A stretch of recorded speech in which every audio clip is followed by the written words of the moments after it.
সংবাদমাধ্যমের সঙ্গে জরুরি সভায় সরকারের ক্ষমতা হস্তান্তর নিয়ে কথা বলেছেন বাংলাদেশ সেনাবাহিনীর প্রধান জেনারেল ওয়াকারুজ্জামান।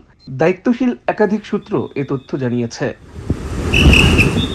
শনিবার ৩রা আগস্ট দুপুরে ঢাকা সেনানিবাসের সেনা প্রাঙ্গণে ঢাকা, মিরপুর ও সাভারে কর্মরত সকল কর্মকর্তাদের সঙ্গে মতবিনিময় করেন তিনি। সূত্র জানায়, জরুরি মতবিনিময় সভায় সেনা প্রধান কর্মকর্তাদের উদ্দেশ্যে বলেন, শান্তিপূর্ণ ক্ষমতা হস্তান্তর না হলে দেশজুড়ে হত্যা, ধর্ষণ, লুটপাট বেড়ে যাবে। তাই ক্ষমতার হস্তান্তর হলে তা শান্তিপূর্ণভাবে হতে হবে। সেনাপ্রধান বলেন, সেনাবাহিনী গুলি করার জন্য নামেনি, বিক্ষোভ সমাবেশ করার অধিকার সবার আছে। আমরা জনগণের জীবন ও সম্পদ রক্ষা করতে নেমেছি। আন্দোলনকারীদের বিরুদ্ধে আমরা কোনো সহিংস পদক্ষেপ নেব না। আমরা আর কোনো গুলি ছুড়ব না।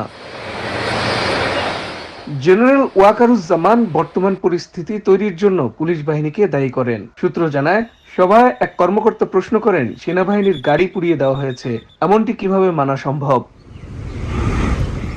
জবাবে সেনাপ্রধান বলেন, অনেক বিক্ষোভকারী গুলিতে নিহত হয়েছে। এরকম পরিস্থিতিতে এমন ঘটতেই পারে। আমাদের শান্ত থাকতে হবে। পুলিশ নির্বিচারে গুলি না করলে এমন পরিস্থিতি হতো না। এর আগে শুক্রবার সেনা সদর এক জরুরি বার্তায় এই মতবিনিময়ের জন্য ঢাকা, মিরপুর ও সাভার সেনানিবাস থেকে মোতায়েনকৃত সকল কর্মকর্তাকে সশরীরে কমব্যাট পোশাকে উপস্থিত থাকার নির্দেশনা দেয়।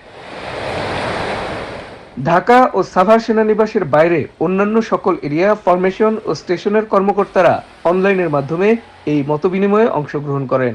এ বিষয়ে মিলিটারি অপারেশন পরিদপ্তরকে নিরাপত্তা ব্যবস্থা নিতে নির্দেশনা দেওয়া হয়।